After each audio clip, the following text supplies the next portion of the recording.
नमस्कार भारत दोस्तों, स्वागत है आपका हमारे चैनल द्विलोक में। आज के हमारे डिस्कशन का टॉपिक है free beach culture in India. Free beach culture से जुड़े बहुत सारे सवाल आप लोगों के द्वारा हमसे पूछे गए हैं, तो आइए कोशिश करते हैं इन सवालों के जवाब जानने की। पहला क्वेश्चन ये है कि अभी हाल ही में मोदी जी ने बुंदेलखंड एक्सप्रेसवे के उद्घाटन के दौरान एक रेवड़ी कल्चर करके एक वर्ड का यूज किया था। तो आखिर ये रेवड़ी कल्चर होती क्या चीज है, जानते हैं इसके बारे में। देखिए, रेवड़ी कल्चर का सीधा सा मतलब है फ्री बीच कल्चर। जब भी कोई पॉलिटिकल पार्टी चुनाव जीतने के लिए लोगों को फ्री में चीजें देना शुरू कर देती है तो उसे फ्री बीच कल्चर कहा जाता है। और मोदी जी ने इसी फ्री बीच कल्चर पर कॉमेंट करते हुए इसे रेवड़ी कल्चर का नाम दिया है। दूसरा सवाल ये है कि अभी देश में कितनी ऐसी पॉलिटिकल पार्टीज हैं जो लोगों को फ्री में चीजें बांटने का काम कर रही हैं। सबसे पहला नाम तो आपके दिमाग में आ रहा होगा आम आदमी पार्टी का।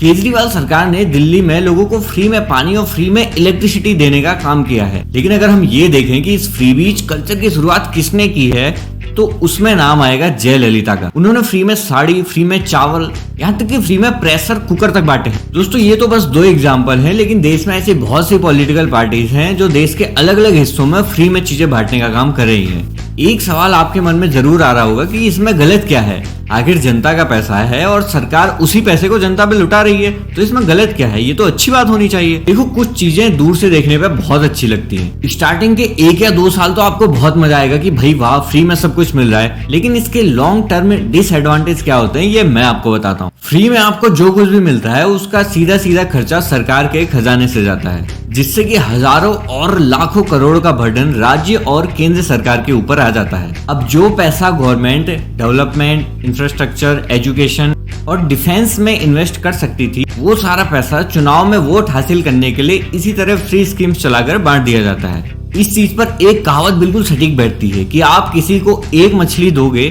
तो आप उसे एक दिन का खाना दे रहे हो, लेकिन अगर आप उसे मछली पकड़ना सिखाओगे तो आप उसे जिंदगी भर का खाना दे रहे हो। वाह, क्या बात की दीदी। लोगों को फ्री में चीजें बांटने से बेहतर है उनको कोई काम सिखाकर, कोई स्किल सिखाकर उनकी जिंदगी को बेहतर बनाना। मैं यहाँ पर ये नहीं कह रहा हूँ कि सारी फ्री स्कीम्स बेकार हैं। बहुत सारी स्कीम्स ऐसी भी हैं जिनसे जनता को सच में फायदा होता है, जैसे कि क्लास 1 से 8 तक के बच्चों को स्कूल में फ्री में खाना और एजुकेशन प्रोवाइड कराना हमेशा से एक सराहनीय कदम माना जाएगा। अगला सवाल ये हो सकता है कि फ्री बीच कल्चर का जनता पर नेगेटिव इफेक्ट कैसे हो सकता है। Nobel prize winner Milton Friedman ने एक बुक लिखी है जिसका नाम है there is no such thing as a free lunch. इस बुक में उन्होंने लिखा है कि इकोनॉमिक्स में फ्री जैसी कोई चीज ही नहीं होती है। यहाँ पर हर चीज के लिए आपको टैक्स देना ही पड़ेगा, आज नहीं तो कल, कल नहीं तो परसों। दोस्तों, आपको यहाँ पर समझना होगा कि अगर सरकारी खजाने में कमी आएगी तो सरकार को उसे दोबारा भरने के लिए टैक्सेस में बढ़ोतरी करनी पड़ेगी, जिसका खामियाजे की बाद में उसी आम आदमी को भुगतना पड़ता है जो कि फ्री स्कीम्स को देखकर बहुत खुश हो रहा था। एक सवाल और आता है कि ये चीजें तो काफी पहले से चल रही हैं, वो चाहे नॉर्थ में केजरीवाल हो या साउथ में जयललिता। ये लोग तो काफी पहले से लोगों को फ्री में सर्विसेज देते आ रहे हैं, तो अचानक से ये मुद्दा ऐसे ट्रेंडिंग में कैसे आ गया? देखिए, हिंदू सेना के उपाध्यक्ष सुरजीत सिंह यादव, इन्होंने सुप्रीम कोर्ट में फ्री बीच के विरोध में एक याचिका दायर की थी, जिसकी सुनवाई के दौरान सुप्रीम कोर्ट ने ये कहा कि मुफ्तखोरी का ये खेल देश की अर्थव्यवस्था के लिए काफी ज्यादा खतरनाक है। दोस्तों, इसीलिए ये मुद्दा डिस्कशन में चल रहा है। आपको एक बात और बता दूं कि सुप्रीम कोर्ट ने फ्री बीच को लेकर इलेक्शन कमीशन से भी जवाब मांगा था कि आखिर आप लोग चुनाव कराते हैं तो आप लोग इस चीज पर क्यों नहीं ध्यान दे रहे कि जनता के लिए नेता लोग क्या वादा कर रहे हैं, कौन सी फ्री बीच, क्या स्कीम वो लोग लॉन्च करना चाहते हैं और ये अलाउड होना चाहिए भी कि नहीं।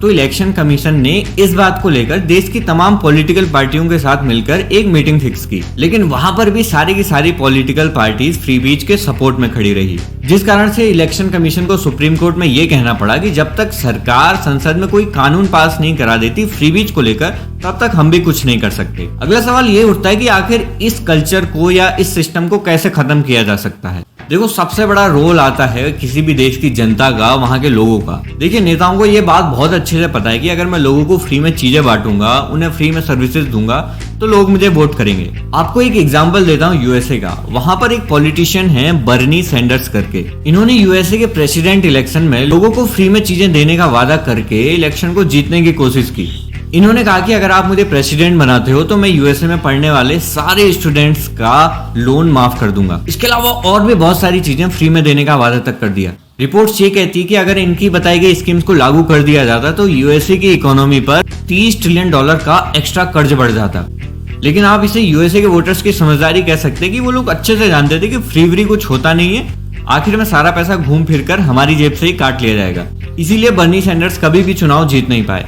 लेकिन इंडिया में ऐसा नहीं है। इंडिया में लोग फ्री चीज सुनते ही उनके कान खड़े हो जाते हैं और वे बहुत खुश हो जाते हैं। इसीलिए कह रहा हूँ कि इंडियन पब्लिक को भी इस चीज को समझने की जरूरत है कि नेता लोग फ्री बोल के लोगों को बस को बेवकूफ बना देते हैं, इंडिया की जनता को बेवकूफ बना देते हैं और आखिर में टैक्स लगा के सारा पैसा हमारी जेब से निकाल लेते हैं।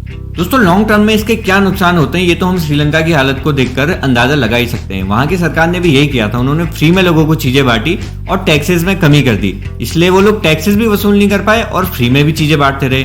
इसका खामियाजा आप लोग देख सकते हैं। लास्ट में यही कहूंगा कि अगर आप लोग यहाँ तक पहुंचे हैं तो आपने वीडियो जाहिर सी बात है पूरी देखी होगी। आई होप कि आप इस वीडियो को अपने चाहने वालों तक जरूर पहुंचाएंगे। मिलते हैं आपसे किसी और टॉपिक के साथ अगली वीडियो में। तब तक के लिए नमस्कार। God bless you all. जय हिंद, जय भारत।